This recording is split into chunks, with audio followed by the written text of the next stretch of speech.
आज फिर एक रिश्ता तार-तार हो गया। सुधांशु, तुमको समझ में नहीं आ रहा। मैं बिल्कुल साफ-साफ कह दे रही हूँ कि ना तो मैं तुम्हारे माँ-बाप के लिए ऑफिस से छुट्टी ले पाऊँगी और ना ही उनकी किसी भी प्रकार की तीमारदारी कर पाऊँगी। मुझको तो समझ में ही नहीं आता कि पता नहीं क्यों ये लोग यहाँ चले आए अपना मुँह उठाकर। ये तो बिल्कुल वही कहावत हो गई कि मान न मान मैं तेरा मेहमान। कन्नू एकदम से चिहुक कर बोली, प्लीज़ धीरे बोलो कन्नू, मम्मी पापा सुन लेंगे। आखिर मेरे हैं तो मम्मी पापा ही वो। बस 2-3 दिन के लिए मान जाओ ना प्लीज़। बस मैं अपना प्रोजेक्ट समाप्त करके खुद ऑफिस से 2-4 दिन की छुट्टी ले लूँगा और वैसे ही जल्दी ही उनको वापस भेजने के लिए कोई ना कोई जुगाड़ लगाऊंगा कि वो लोग यहाँ पर ज़्यादा रुके ही ना। सुधांशु एकदम से कन्नू के आगे रियाते हुए बोला, सुधांशु, वो लोग सुनते हैं तो सुने मेरी बातों को। कौन सा मैं उनसे छुपाना चाहती हूँ। मैं तो बल्कि और ज़ोर ज़ोर से कहूँगी और मुझको इस बात से कोई फ़र्क नहीं पड़ता, क्योंकि मैं तो चाहती हूँ कि वो लोग मेरी बातों को सुन ले। क्योंकि इस घर में यहाँ कोई खैरात घर नहीं खुला है कि जिसका जी चाहा वो ही चला आए। मैंने तुमसे कितनी बार कहा है कि ये घर तुम्हारा नहीं है, ये घर मेरे मम्मी पापा ने मुझको गिफ्ट किया है और तुम इस घर में मेरे साथ रह रहे हो। इस बात के लिए हमारा और हमारे मम्मी पापा का एहसान मानो। मुझको एक पल के लिए भी नहीं तुम्हारे मम्मी पापा के साथ बर्दाश्त है। मैं अच्छी तरह समझती हूँ कि ज़रूर तुमने ही उनको फ़ोन करके बुलाया होगा और मेरे सामने झूठ मूठ का दिखावा करने की कोशिश कर रहे हो।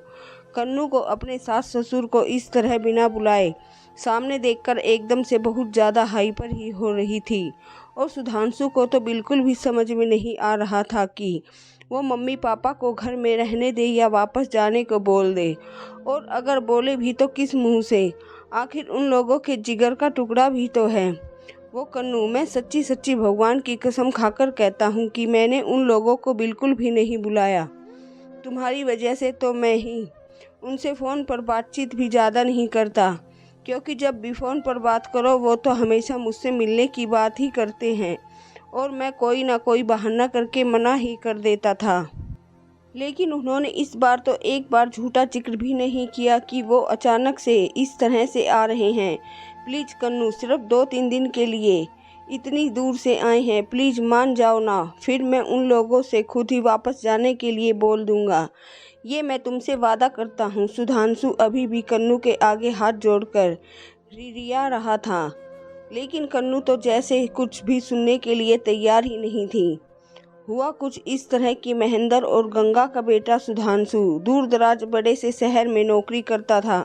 उसने शादी भी वहीं अपने ऑफिस की एक मनपसंद लड़की से कर ली। शादी के बाद 1-2 बार तो सुधांशु उन लोगों के पास आया मिलने के लिए, लेकिन इधर 1.5-2 साल से बिल्कुल ही आना छोड़ दिया। और अब तो उनके एक छोटा सा बच्चा नव भी था।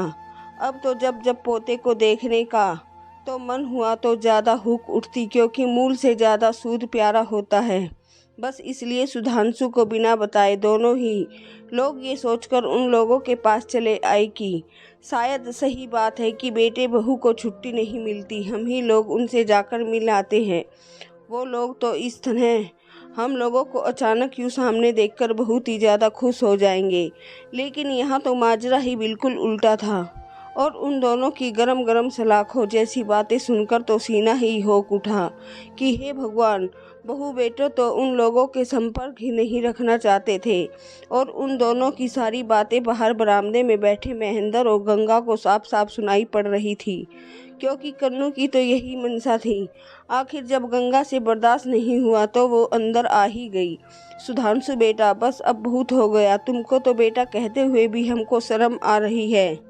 हम लोगों की इतनी चिंता करने की कोई ज़रूरत नहीं। तुम हम लोगों को वापस भेजने का क्या जुगाड़ लगाओगे?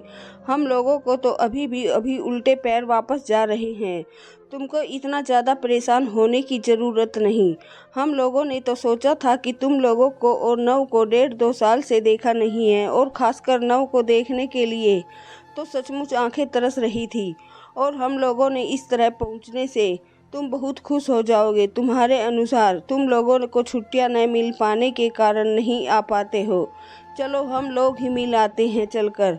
लेकिन आज तो तुम लोगों की बातों ने हमारी आंखों पर पड़ा पर्दा हमेशा हमेशा के लिए हटा दिया। सचमुच बहुत अहंकार करती थी मैं कि हे भगवान, हमको तो बेटा दिया है, वो भी लायक।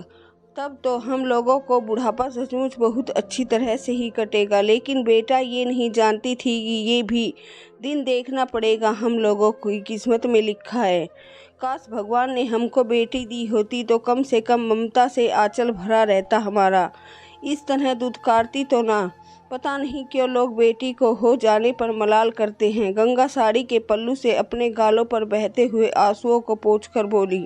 और हाँ सुधांशु, एक और बात कान खोलकर सुन लो। आज से ये आंसू तुम्हारे लिए कभी भी नहीं बहेंगे, कभी भी नहीं।